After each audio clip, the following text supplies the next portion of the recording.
G'day, I'm Victor Bray and welcome to Team Bray's headquarters. What we're going to do today, we're going to wander through the shop and we're going to show you some stuff that no one outside of the crew has ever seen. Come for a walk through.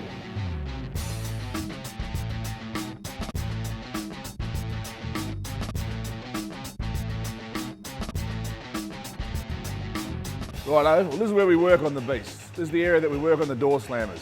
What we have here, this is my 1957 Chevy. I think I've had it since 2002. The quickest time it's been is 5.95 seconds. It's been 247 mile an hour. It's powered by a 511 cubic inch Chrysler Hemi. It's supercharged, fuel injected, big injector head up the top here, magneto hanging out the top. The RPM of the engine is super important. The faster the supercharger, which is an air pump, turns, the more air goes into the motor. Well, the limit on revving a big Hemi motor like this higher is the valve train. And what controls the valve train is the camshaft profile. We're shifting about 10.3, 10.4. Ben shifts up about 10.5, 10.6. A 426 Hemi was originally developed only to rev to about 6,500 RPM, and we're taking to 10,500 RPM. These cars run on methanol, which is methyl alcohol. The methanol is obviously a very volatile fuel. You have to put a lot more volume into the engine than what you put in with petrol, say, with gasoline. What it is, it actually will stand a lot more pre-detonation, and you tune the car for the methanol, which is about 2.4 times the volume of fuel. And it does have its disadvantages. Has to be stored very well. It attracts water, it's hydrated very easy. It's probably not obvious straight off the bat, but these engines have an incredible amount of safety built into them. Now, one of the things that stands out is obviously these straps here, the straps that hold the supercharger down to the side of the exhaust, and this big bag that goes around the supercharger. What happens is if one of these things explodes, that's not to protect so much the driver, that's to protect the general public standing in the stands. The reason that the blower can come off is because it's only held on by 8 aluminium bolts, and those bolts have been actually pared away to break away at about 65 pound each.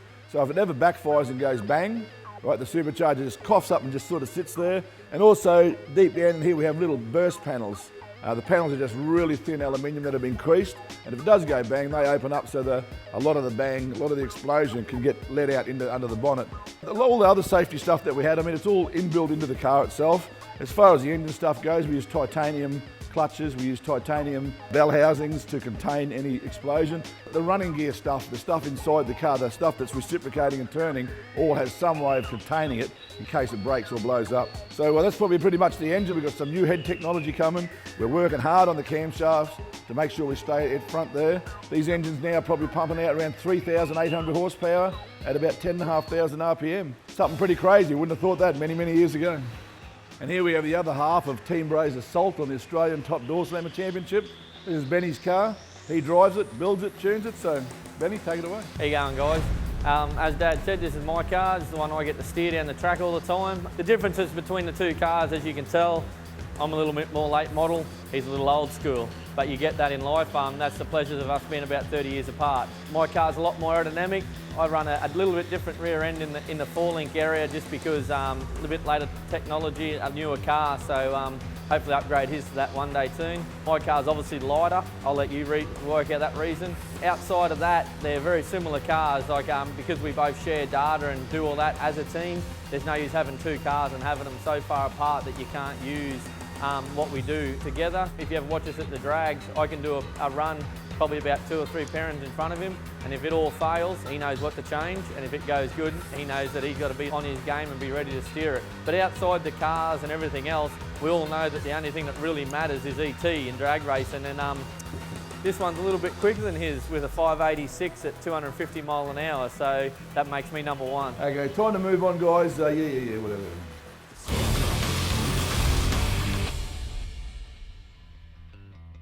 Well, here we are in the middle shed. In this shed here is where we park the transporters.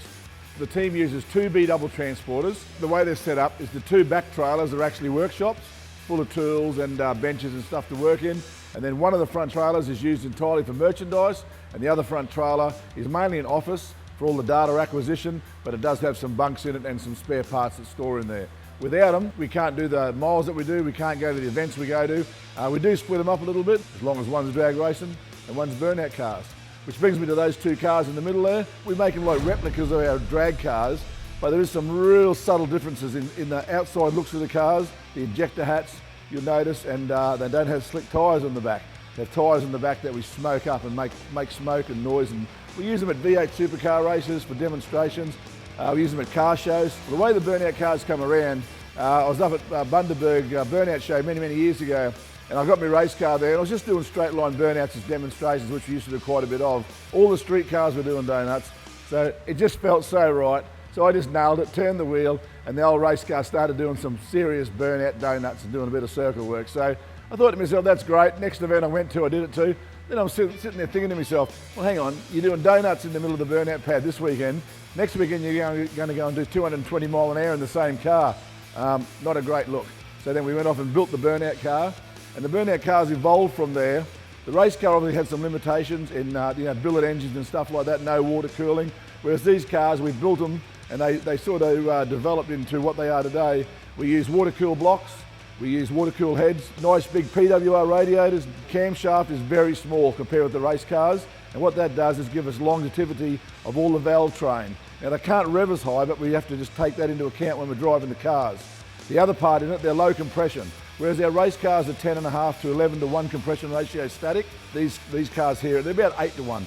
And the tune-up's a lot different. The race cars have like around 3,500 horsepower. These cars have between 2 and 2,500 depending on the weather where we are. These cars also use a turbo for 100 automatic. And that is the main differences in the car mechanically. Externally, they're supposed to look like the race cars, but there is some real differences under the hood.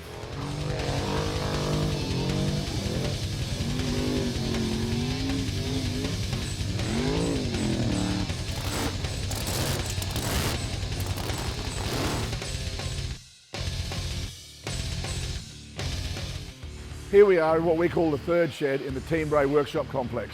In this shed we have a bit of storage in here. We store some of these classic cars of the team. And up the other end there we've also got fabrication, fiberglass, welding, machining, but I actually can't take you up there right now because there's a new car we're building for Benny up there. It's actually a burnout car, it's a GM product, 1963 model. There's a hint for you. What we have here is the Toyota Celica. It's owned by Rod Harvey from New Zealand. He's a New Zealand drag racing champion. He's also won a lot of championships over in Australia. One of my favourites, 1951 Buick lead sled. This car came out of the United States. It's powered by a V8 motor. It's a 455 V8 motor, and it's just a real good car to cruise in. This one here is a lowrider. This one here has hydraulics on it, and we drive around the roads on it. It's a pretty cruisy car. It's actually owned by Marie, but it's 1958 Chevy Impala. We love cruising in it. We've had it for a lot of years. It's been in the Bray family for a long time. Classic 1956 Buick Special.